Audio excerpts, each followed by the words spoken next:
त्रिभुज का कोण योग गुण, त्रिभुज के जितने भी कोण हैं उनके योग यानी जोड़ने का कुछ गुण होता है, वही आपको जानना है।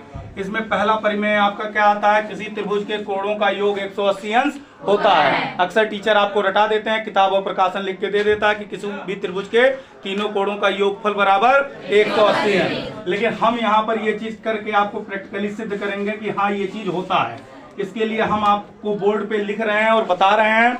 आप एक स्केल ले लीजिए, एक कागज ले लीजिए, कैंची आया हुआ है, काट के करते रहिए और देखते रहिए, ठीक है। आप कोई भी ऐसा एक त्रिभुज बना लीजिए, नापने की जरूरत नहीं है। न्यून कोण त्रिभुज बना लीजिए, समकोण त्रिभुज बना लीजिए या फिर अधिक कोण त्रिभुज बना लीजिए। कोई भी एक त्रिभुज बिना किसी मेजरमेंट के, बिना किसी डायमेंशन के बना लीजिए। इसका नाम दे देते हैं हम, इसका नाम दे देते हैं ABC, इसका नाम दे देते हैं PQR और इसका नाम दे देते हैं XYZ। अब पहले हम ABC पर चलते हैं, जरा ध्यान दीजिए। ABC जो है इसमें एंगल, इसको मान लेते हैं स्मॉल b, इसको मान लेते हैं स्मॉल c, इसको मान लेते हैं स्मॉल a। ये इनके नाम हो गए, ठीक है। हमको क्या सिद्ध करना है कि किसी भी त्रिभुज के तीनों कोणों का योगफल बराबर क्या होता है, 180 अंश होता है, ठीक है। इसके अलावा हम एक चीज और जानते हैं कि 180 अंश क्या होता है, एक सरल रेखा पर बने हुए कोणों का योगफल 180 अंश होता है। किसी सरल रेखा पर बने हुए कोणों का योगफल क्या होता है, 180 अंश होता है ना। अब आप ये अगर त्रिभुज बना चुके हैं तो आप यहाँ पर नाम दीजिए। कोण के अंदर भी आप नाम दे चुके हैं A, B और C। अब आप कैंची से यहाँ से ये कोण काट लीजिए कैंची लेकर के, ठीक है।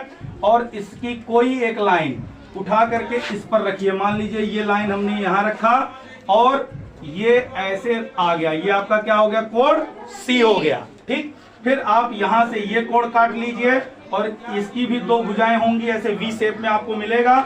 ये V शेप में उठा करके आप यहाँ एक रेखा इस रेखा पे रखेंगे और दूसरी रेखा कहीं तक चली जाएगी। इस प्रकार से ये कहीं तक चली गई, ये आपका क्या हो गया, एंगल B। देखिए आपने पहले क्या किया, एक एंगल C काटा तो ये आपको ऐसे V शेप में मिला। ये उठा करके आपने एक लाइन इस लाइन पे रखा और दूसरी लाइन जहां चली गई यहाँ चली गई। उसके बाद आपने दूसरा एंगल कैंची से सीजर से काट लिया और ये भी ऐसे आपको V शेप में मिला। अब इसकी दो रेखाएं हैं, चाहे ये वाला, कोई एक रेखा C वाली रेखा से मिला करके ये रख दिया आप, ठीक है। जैसे पजल गेम बनाते हैं, कार्टून वार्टून अलग कर देता फिर मिला के बनाते हो ना, बस वैसे ही आप इसको क्या करेंगे, इस पर सेट करेंगे। बचा हुआ तीसरा कोण भी आप काटेंगे और ये भी आपको ऐसे V शेप में मिलेगा, उसको भी ला करके आप रखेंगे। एक साइड आप मिलाएंगे तो दूसरा साइड स्वयं इस रेखा के क्या होगा, विमुख हो जाएगा, उसके समान हो जाएगा और ये आपको क्या हो जाएगा, एंगल A हो जाएगा। इस प्रकार से आपने देखा कि किसी भी त्रिभुज के तीनों कोणों को काट करके जब हम परस्पर उनको मिला रहे हैं, ये एंगल C है, ये एंगल B है और ये एंगल A है, तो तीनों कोण मिल करके आपस में क्या हो जा रहे हैं, एक सीधी सरल रेखा बना दे रहे हैं, अर्थात 180 अंश हो जा रहे हैं। जब ABC नहीं लिखोगे तो भूल जाओगे, इसीलिए अंदर ABC कहे हैं लिखने को। अंदर ABC नहीं लिखे, आप बिना लिखे ऐसे काट लिए, ये Q बाहर रह गया, यहाँ से इसे काट के निकाले, पता नहीं है ये P है कि Q है कि R है। हमेशा प्रैक्टिकल करना तो इसके अंदर नाम लिख लीजिए, ये एंगल क्या है, P है, ये क्या है, Q है, ये एंगल, क्योंकि कैंची से आप यही हिस्सा तो काटोगे, ये बाहर वाला नाम बाहर ही छूट जाएगा, फिर खुद ही भूल जाओगे। इसको भी ऐसे आप यहाँ X नाम दीजिए, यहाँ पर Y नाम दीजिए, यहाँ पर Z नाम दीजिए। ध्यान दीजिए, तीनों कोण बनाइएगा, जैसे हमने एक किया आप तीनों करेंगे। नाम हमेशा अंदर लिख लीजिएगा, बार बार चेता दे रहा हूं, अगर आप अंदर नाम नहीं लिखेंगे, इसको ऐसे बाहर से काटेंगे, बाहर R छूट जाएगा, बाहर P छूट जाएगा, बाहर Q छूट जाएगा, आप भूल जाएंगे कौन सा कोण है। समझ गए ना, ये बीच के बचे हुए अवशेष को ही फिर आप कोण समझ के रखने लगेंगे, प्रैक्टिकल गलत हो जाएगा, कहोगे सर बताए थे लेकिन 180 अंश आप बताए थे आया नहीं, ठीक। तो आप अंदर नाम लिखिए, इनको इधर से एक कोण काटिए, उठा के किसी एक सरल रेखा पे रखिए जहां तक आए, फिर दूसरा कोण काटिए, उसको इस लाइन से मिला के रखिए, फिर ये जो रेखा है, फिर तीसरा कोण काटिए, इस तीसरे कोण की रेखा को इस रेखा से मिला के रखिए। हमेशा तीनों कोणों का योगफल 180 अंश यानी सरल रेखा बनाएगा, वो भले ही न्यून कोण हो, समकोण हो, अधिक कोण हो। आप तीनों प्रकार के कोणीय त्रिभुजों को बना करके इस बात का प्रैक्टिकल करिए। हमने एक त्रिभुज ले लिया, जान कैसे टेढ़ा मेढ़ा ले रहे हैं, ये हो गया PQR। इसके अंदर फिर से हम नाम दे देते हैं PRQ, हो गया। अब क्या कह रहा है कि किसी भी त्रिभुज की कोई एक रेखा बढ़ा दो, कौन सा बढ़ाएं, आर क्यू या तो बढ़ा दें यहां तक, आप आर क्यू ना बढ़ाना चाहिए, आप ये पी क्यू बढ़ा सकते हैं।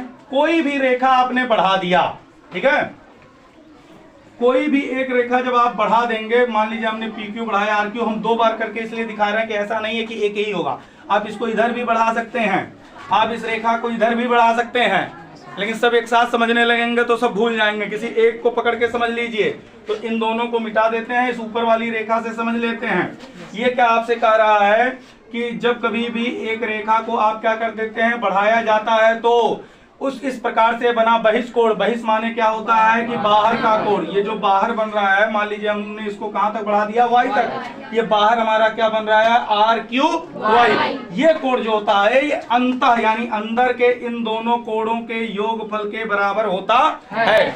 अब आपने जो प्रैक्टिकल किया है उससे ये चीज वैसे सिद्ध हो रही है। क्यों सिद्ध हो रही है, आपने जब ये रेखा बढ़ा दी तो एक्चुअली ये टोटल मिलकर के एक सरल रेखा बराबर क्या हो गया, ये सबको पता है ना भाई, एक सरल रेखा 180 अंश बनाती है।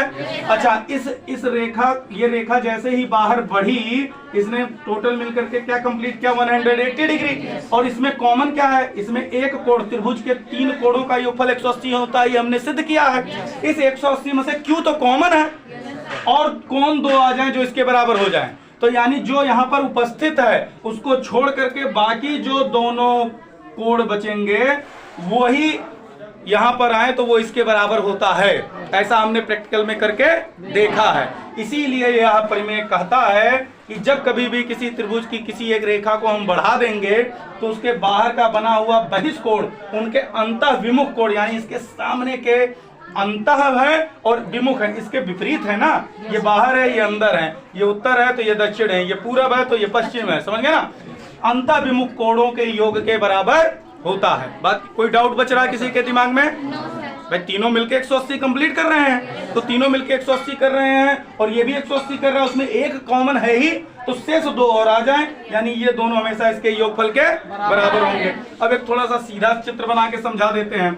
एक सीधा चित्र बना करके अगर समझाएं तो मान लीजिए ये आपका यल यम यन हुआ, ठीक, और इसी यम यन को हमने आगे तक बढ़ा लिया, तो ये कोण किसके बराबर होगा, ये कोण हमेशा इन दोनों के योगफल के बराबर होगा। अगर ये कोण ए है, ये कोण बी है, ये कोण सी है, तो ये बहिष्कोण क्या होगा, a plus B. A B तो बुरा हो जाएगा, क्या होगा, a प्लस बी होगा, ये ध्यान रखिएगा। बात क्लियर हुआ? चलिए एक त्रिभुज और बना करके आपसे क्वेश्चन करते हैं। त्रिभुज हमने बना लिया x y z और इसको इधर बढ़ा दिया, ध्यान दीजिए, ये ZX को हमने इधर बढ़ा दिया, ये है बहिष्कोण, हमने नाम दे दिया एंगल 1, एंगल 2, एंगल 3। ये एंगल कितना होगा, 1 प्लस, सबको बात क्लियर हो रही है? चलिए अच्छा, अब ये रेखा हम इधर बढ़ा दे रहे हैं तो ये कितना होगा, वेरी गुड, 3 प्लस 1। बात क्लियर हुआ?